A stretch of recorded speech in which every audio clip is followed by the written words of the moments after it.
شانی نے حسب معمول گھر سے نکلتے نکلتے دیر کر دی۔ ہمیشہ ایسا ہی ہوتا، ماں باپ سمجھا سمجھا کے تنگ آ گئے، مگر ان کے کان پر جوں نہ رینگتی۔ وہ گھر سے نکلا تو سورج ڈھلان پر تھا۔ خالہ کا گھر 2 میل سے کیا کم ہوگا، اوپر سے پشاوری چپل بھی تنگ کرنے پر تلی ہوئی تھی۔ خالہ کے گھر پہنچے تو سورج کی روشنی کم ہو چکی تھی کہ واپسی کا سفر اندھیرے میں ہی طے کرنا پڑتا، اور اندھیرے سے تو شانی کی جان نکلتی تھی۔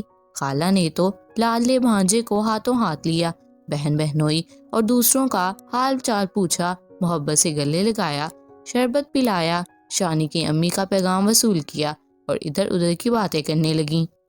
تو سب ٹھیک ٹھاک تھے، کوئی مسئلہ وسلہ تو نہیں تھا؟ خالہ ایک ہی بات کئی بار دہرانے کی عادی تھی۔ خالہ، میں نے کہا نا کہ سب ٹھیک تھے۔ شانی نے اس بار کچھ بیزاری سی دکھائی۔ اچھا، تو اب پھر کیا پروگرام ہے؟ خالہ نے شاید اس کے لہجے کا اندازہ لگا لیا تھا۔ امجد اور خالو جان نظر نہیں آ رہے؟ شانی نے ادھر ادھر دیکھ کر پوچھا۔ امجد اس کا خالہ زاد بھائی تھا۔ امجد آج کل ایک ٹیوشن پڑھنے جاتا ہے، وہ تو شام 6-7 بجے سے پہلے گھر کا منہ نہیں دیکھتا، اور تمہارے خالو جان آج دیر سے آنے کا کہہ گئے ہیں۔ خالہ سے دونوں کی غیر موجودگی کا سن کر وہ اندر ہی اندر پریشان سا ہو گیا۔ اب کیا ہوگا؟ اب تو مجھے اکیلے ہی گھر جانا پڑے گا، اور راستے میں قبرستان بھی پڑتا ہے۔ اندر ہی اندر شانی ڈرنے لگا اور چہرے پر ہوائیاں سے اڑنے لگیں۔ کیا بات ہے، تم اچانک پریشان سے لگنے لگے ہو؟ خیریت تو ہے؟ خالہ نے اس کے چہرے کے بدلتے رنگ سے اس کی حالت بھانپ کر پوچھا۔ کچھ نہیں، بس سوچ رہا تھا کہ کافی دیر ہو گئی ہے۔ شانی نے بڑی مشکل سے اپنے آپ پر قابو پایا۔ ہاں، میرا خیال ہے کہ اب تمہیں واپس جانا چاہیے، دیر ہونے کی صورت میں آپا پریشان ہو جائیں گی۔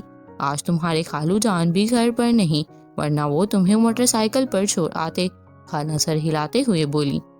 دیر تو واقعی ہو گئی ہے۔ اچھا، تو پھر میں چلتا ہوں، اس نے کچھ ایسے انداز میں کہا جیسے امید ہو کہ خالہ اسے روک لیں گی۔ خالہ کے گھر سے نکلا تو اندھیرا کافی گہرا ہو چکا تھا۔ ایک بار تو اس کا دل کام کر رہ گیا۔ اس اندھیرے میں اسے 2 میل کا فاصلہ طے کرنا تھا، اور راستے میں قبرستان بھی پڑتا تھا۔ راستہ کافی ویران اور سنسان سا تھا۔ خالہ کا گھر نئی کالونی میں تھا، اور کالونی بھی پوری طرح آباد بھی نہیں ہوئی تھی۔ وہ دل تھام کر چل پڑا۔ شہر سے ذرا ہٹ کر ہونے کی وجہ سے سڑک پر خاص آمد و رفت نہ تھی۔ اسٹریٹ لیمپ کی ناکافی روشنی میں وہ تیز تیز قدم اٹھانے لگا۔ 10 منٹ کے بعد قبرستان کی حد شروع ہو گئی، اور اچانک اس نے ٹھک ٹھک کی آواز سنی۔ ہوا میں یکا یک تیزی سی آئی، درخت شر شر کی آواز کے ساتھ جھومنے لگے۔ شانی کے قدموں میں آپ ہی آپ تیزی آ گئی، ساتھ ہی ٹھک ٹھک کی آواز بھی آ رہی تھی۔ خوف کے مارے اس کی حالت پتلی ہونے لگی، کہیں قبرستان کا بھوت تو پیچھے نہیں لگ گیا۔ اس خیال کا ذہن میں آنا تھا کہ خوف سے اس کے قدم لڑکھڑانے لگے۔ قبرستان کے بھوت کی کہانی ذہن میں چکرانے لگی۔ کئی لوگوں نے اس بات کا دعویٰ کیا تھا کہ انہوں نے قبرستان کا بھوت اپنی آنکھوں سے دیکھا ہے۔ کچھ لوگوں کی قبرستان کے پاس بے ہوش ہونے کی اطلاع بھی ملی تھی۔ اخبار میں ایک بار ایک آدمی کے پاگل ہونے کی خبر بھی چھپی تھی، تو اس نے دوستوں کے ساتھ مل کر اخبار والوں کا خوب مذاق اڑایا تھا کہ جب کوئی خبر نہیں ملتی تو بے پڑکی اڑانے لگتے ہیں۔ آج اسے خبر کی سچائی پر یقین آ گیا تھا۔ وہ اپنی اس عادت کو کوسنے لگا کہ وقت کی قدر نہ کرتے ہوئے اپنے لیے مشکلات پیدا کرتا رہتا ہے۔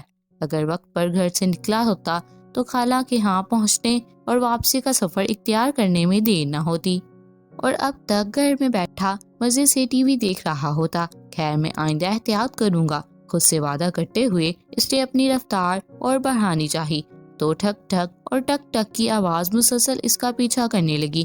قدم اچانک ہی بھاری ہونے لگے، پیروں نے آگے بڑھنے کو انکار کر دیا، چکر پہ چکر آنے لگے، زمین و آسمان گھومنے لگے، اور اس سے لگا کہ اب گرا کہ تب۔ ہوا کی شائیں شائیں جھومتے درختوں کی بھیانک سائے جیسے درختوں بہت ساتھ ساتھ چل رہے ہوں، اور ٹھک ٹھک ٹک ٹک کی مسلسل صدائیں ماحول کو حد درجہ پر اسرار اور بھیانک بنا دیا تھا۔ چکراتے ذہن کے ساتھ وہ پیچھے دیکھنے لگا۔ اس میں اس کے ارادے کا کوئی عمل دخل نہ تھا۔ سڑک دور تک سنسان تھی، پیچھے تو کوئی بھی نہیں ہے، پھر وہ ٹھک ٹھک کی آواز پیچھے سے کیوں آتی محسوس ہو رہی ہے؟ ذہن میں اٹھتے ہوئے سوال نے خوف کے اثر کو وقتی طور پر کم کر دیا۔ یہ کیا؟ وہ ٹھک ٹھک اور ٹک ٹک کی آواز تو بند ہو گئی، یعنی وہ سارا وہم تھا۔ خوف اس پہ اس بری طرح حاوی ہو گیا تھا کہ اسے لگ رہا تھا جیسے کوئی اس کا مسلسل پیچھا کر رہا ہو۔ میں خواہ ہی ڈر رہا تھا۔ یہ سوچ کر وہ پرسکون ہو گیا، یہاں سے گھر زیادہ دور نہیں، اگر میں دوڑنے لگوں تو یقیناً جلد ہی گھر پہنچ جاؤں گا۔ بس اس خیال کا آنا تھا کہ اس نے دوڑ لگا دی۔ ناک کی سیدھ میں وہ دوڑتا ہی چلا گیا اور ٹھک ٹھک اور ٹک ٹک کی آواز پہلے سے تیز ہو گئی۔ اب تو خوف سے اس کی حالت بری ہوتی چلی گئی۔ اس کے دائیں پاؤں کی چپل کب نکل کر پیچھے رہ گئی اسے کچھ پتا نہ چلا۔ اس نے سنبھلنے کی بہت کوشش کی مگر اب اس کی ہمت جواب دے گئی تھی۔ کسی گاڑی یا موٹر سائیکل کی آواز قریب آ گئی تھی مگر اس کے تو ہوش و حواس ہی رخصت ہونے کو تھے، اور پھر وہ زمین پر ڈیر ہوا ہی چاہتا تھا کہ کسی نے اسے تھام لیا۔ بے ہوش ہونے سے پہلے سے یہ آخری بات یاد رہی، بھوت بچاؤ۔ ہوش میں آتے ہی اس کے منہ سے ڈری ڈری آوازیں نکلنے لگی، بیٹے آرام سے لیٹے رہو، تم اب گھر میں ہو، اپنے گھر میں۔ ابو نے اسے بستر پر لٹاتے ہوئے محبت سے کہا، گھر میں یعنی میں بچ گیا ہوں، بھوت سے میری جان چھوٹ گئی ہے۔ شانی آس پاس کے ماحول پر نظر ڈالتا ہوا بڑبڑایا۔ خالو جان بولے، ہاں بیٹا تم محفوظ ہو اور اب تمہارا بخار بھی اتر گیا ہے۔ آپ خالو جان آپ یہاں؟ وہ حیرت سے انہیں تکنے لگا۔ کیوں بھئی، مجھ پر اس گھر میں آنے پر خدا نہ خواستہ کوئی پابندی ہے؟ خالو جان کی مسکراہٹ نے اس کا حوصلہ بڑھایا۔ نہیں، میرا یہ مطلب تو نہیں تھا۔ وہ گڑبڑا سا گیا۔ بھئی بات اصل میں یہ ہے کہ تمہارے خالو جان ہی تھے جو کل تمہیں گھر لے آئے تھے۔ امی اپنے مخصوص دھیمے لہجے میں بتانے لگی۔ یہ سب اپنے گھر پہنچے تو انہیں تمہیں آنے کی خبر پتہ چلی۔ یہ سوچ کر پریشان ہو گئے کہ اتنی اندھیری رات میں تم اکیلے نکل پڑے ہو۔ یہ اپنی موٹر سائیکل لے کر تمہارے پیچھے گئے۔ تم بے ہوش پڑے تھے، یہ تمہیں اٹھا کر لے آئے۔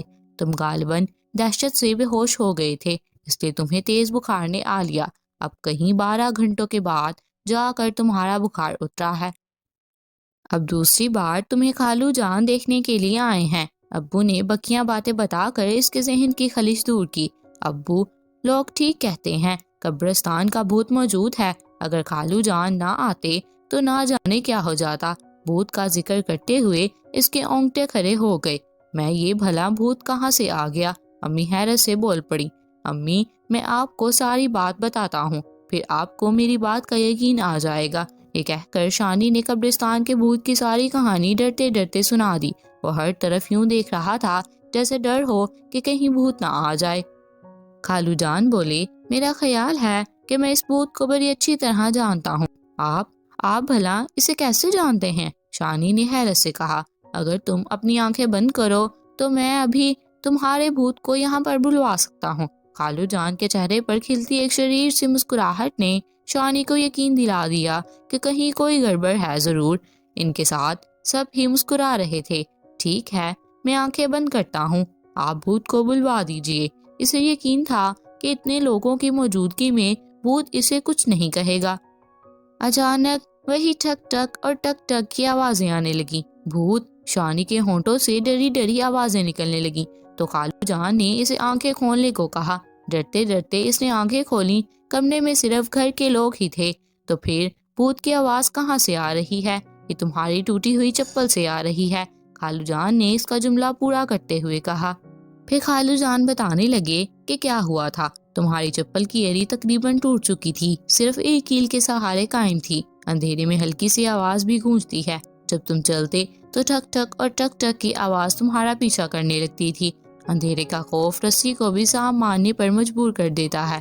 بس اتنی سی بات تھی، موٹر سائیکل کی ہیڈ لائٹ میں مجھے تمہاری چپل نظر آ گئی تھی اور تھوڑے ہی فاصلے پر تم خود بس گرنے ہی والے تھے کہ میں نے تمہیں سنبھال لیا۔ شانی، ایک تو تم سست بہت ہو، دوسرے کی بات ایک کان سے سن کر دوسرے سے نکال دیتے ہو۔ میں نے 3-4 دن پہلے تم سے کہا تھا کہ اپنی چپل کی مرمت کروا لو، مگر تم سنتے کہاں ہو۔ امی کی ناراضگی میں بھی ممتا بڑی مٹھاس تھی۔ میرا خیال ہے بس اب اتنا کافی ہے۔ آئندہ شانی اب ایسی غلطی کبھی نہیں کرے گا، ہمیں اب اسے معاف کر دینا چاہیے، خالو جان نے کہا۔ چپل مرمت کروا کر بھی شانی نے اسے کئی دن تک نہ پہنا۔ وہ جب بھی چپل پر نظر ڈالتا اسے قبرستان کا بھوت یاد آ جاتا۔ سب سے اچھی بات جو شانی میں دیکھنے میں آئی وہ یہ تھی کہ اب وہ ہر کام وقت پر کرنے کی کوشش کرتا تھا۔